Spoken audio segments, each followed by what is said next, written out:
नमस्कार. आज आपण एका खूप जुन्या पण तितक्याच महत्त्वाच्या गोष्टीबद्दल बोलणार आहोत.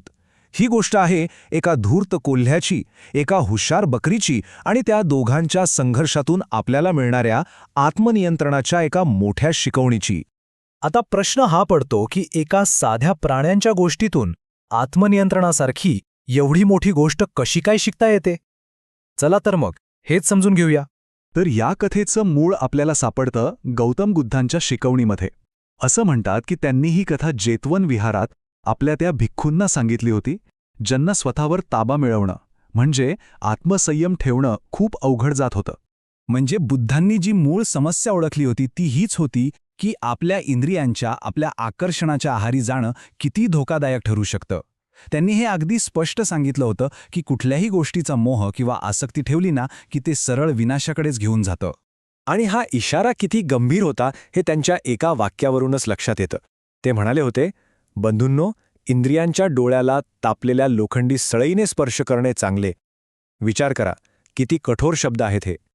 यावरूनच कळतं की इंद्रियांवर ताबा नसणं किती गंभीर असू शकतं. म्हणजे ही एक प्रकारे चेतावणीच होती की त्या छोट्याशा क्षणिक सुखाच्या मागे लागलात तर मोठं नुकसान अटळ आहे. आणि आपला हाच मुद्दा सोप्या भाषेत समजावून सांगण्यासाठी बुद्धांनी मग एक गोष्ट सांगितली. त्यांनी त्या उपदेशातून आपल्याला थेट एका बोधकथेच्या जगात नेलं. तर गोष्ट सुरू होते हिमालयाच्या कुशीत. इथे आपली ओळख होते या कथेच्या मुख्य पात्रांशी. एक आहे पुतिमांस नावाचा कोल्हा, दुसरी त्याची पत्नी वेणी आणि तिसरी कळपातली शेवटची उरलेली एकुलती एक पण अतिशय हुशार बकरी जिचं नाव आहे मेळमाता. आता बघा, झालं असं होतं की हा पुतिमांस आणि त्याची पत्नी बेणी यांनी मिळून बकऱ्यांचा जवळजवळ अख्खा कळपच फस्त केला होता. त्यांचं मांस खाऊन दोघेही चांगलेच धष्टपुष्ट झाले होते. पण आता त्या कळपात फक्त एकच बकरी उरली होती आणि ती म्हणजे मेळमाता, जी तिच्या हुशारीसाठी सगळीकडे ओळखली जात होती. आता मेळमाताला पकडणं काही सोपं काम नव्हतं. त्यामुळे पुतिमांसाने एक जबरदस्त कपटी डाव आखला. प्लॅन असा होता की आधी त्याची बायको वेणी त्या बकरीशी मैत्री करेल, तिचा विश्वास जिंकेल आणि मग पुतिमांस मरण्याचं नाटक करून पडून राहील. त्यानंतर वेणी मेळमाताला बोलावून आणेल की माझ्या पतीसाठी शोक करायला ये, आणि जशी ती जवळ येईल तसं पुतिमांसने तिच्यावर झडप घालायची. असा होता हा प्लॅन. आणि इथूनच सुरू होतो कथेतील खरा संघर्ष. एका बाजूला आहे कोल्ह्याचा धूर्तपणा आणि दुसऱ्या बाजूला बकरीची बुद्धिमत्ता. आता या बुद्धीच्या लढाईत कोण जिंकणार हे पाहणं महत्वाचं आहे. तर प्लॅननुसार वेणी गेली मेळमाताकडे, तिच्याशी मैत्री केली आणि काही दिवसांनी आपल्या पतीच्या मृत्यूची खोटी बातमी पण दिली. पण खरा प्रश्न हाच होता की एवढी हुशार मेळमाता या साध्या जाळ्यात खरंच अडकेल का? आणि इथेच सगळा प्लॅन फसला. मेळमाता तशीही थोडी संशयानंच त्या गुहेजवळ आली होती. तिच्या पावलांचा आवाज ऐकताच पुतिमान स्वतःवर ताबा ठेवू शकला नाही. मरणाचं नाटक तर करत होता, पण आतली उत्सुकता त्याला शांत बसू देईना. त्याने हळूच अगदी किंचितचं डोकं उचललं आणि डोळे फिरवून पाहिलं. आणि हीच त्याची सगळ्यात मोठी चूक ठरली. बस ती एकच नजर मेलमातासाठी पुरेशी होती. तिने क्षणात धोका ओळखला आणि तिथून थेट धूम ठोकली. आणि जाता जाता ती म्हणाली सुद्धा, हा पुतिमास असा विचित्र का बघतोय? त्याची नजर काही मला ठीक वाटत नाही. अशा मित्रांपासून लांब राहिलेलंच बरं. आता प्लॅन तर फसला होता, पण पुतिमांसाने स्वतःची चूक मान्य केली नाही. उलट सगळं खापर बायकोवर फोडलं. तो तिला म्हणाला, अगं वेणी, तू कमी हुशार आहेस. त्या बकरीने तुला कसं फसवलं बघ. सगळा डाव तुझ्यामुळे फसला. पण वेणी काही गप्प बसण्यापैकी नव्हती. तिने पण त्याला सडेतोड उत्तर दिलं. ती म्हणाली, अहो, तुम्ही तरी कुठे मोठे शाणे होता. मरण्याचं नाटक करत होता आणि तरी डोळे उघडे ठेवून इकडे तिकडे बघत होता. खरी चूक तर तुमचीच आहे.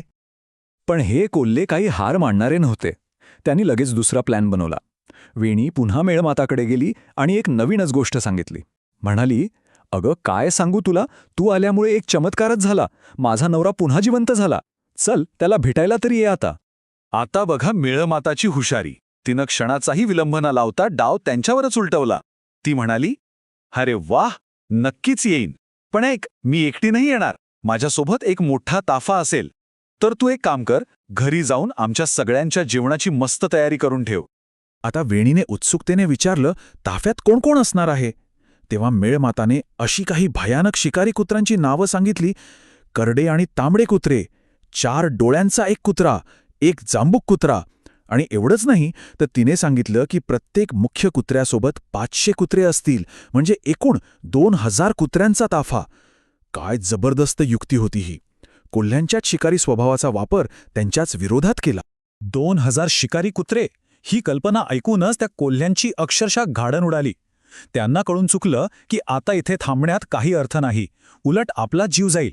मग काय, त्यांनी आपलं जे काही सामान होतं ते उचललं आणि त्या भागातून कायमचे पळ काढला, पुन्हा कधीही परत न येण्यासाठी. अखेर लोभावर शहाणपणाने विजय मिळवलाच.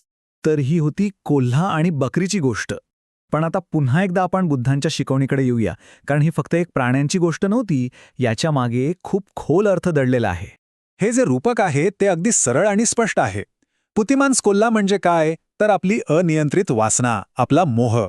आणि मेळमाता बकरी म्हणजे आपलं शहाणपण आणि संयम.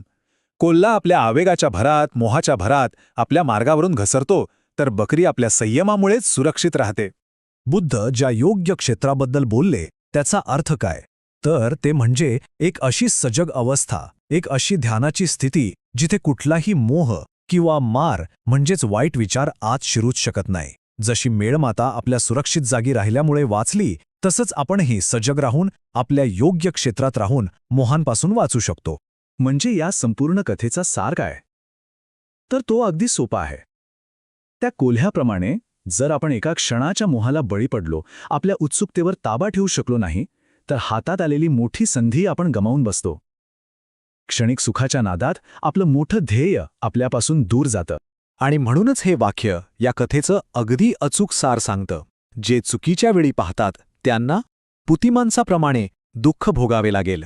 म्हणजे जो कोणी चुकीच्या क्षणी मोहाला बळी पडेल त्याला पुतिमांसासारखंच अपयश आणि दुःख सहन करावं लागेल. आणि शेवटी ही गोष्ट आपल्याला एका खूप महत्त्वाच्या प्रश्नासमोर आणून उभी करते, विशेषतः आजच्या जगात, जिथे प्रत्येक क्षणी काहीतरी नवीन डिस्ट्रॅक्शन आहे, सोशल मीडिया आहे, नोटिफिकेशन्स आहेत. अशा काळात आपण नकळतपणे कोणती भूमिका जास्त निभावतो, त्या क्षणिक मोहाला बळी पडणाऱ्या कोल्ह्याची की संयम आणि शहाणपणाने स्वतःला सुरक्षित ठेवणाऱ्या त्या बकरीची, यावर विचार करायला हवा.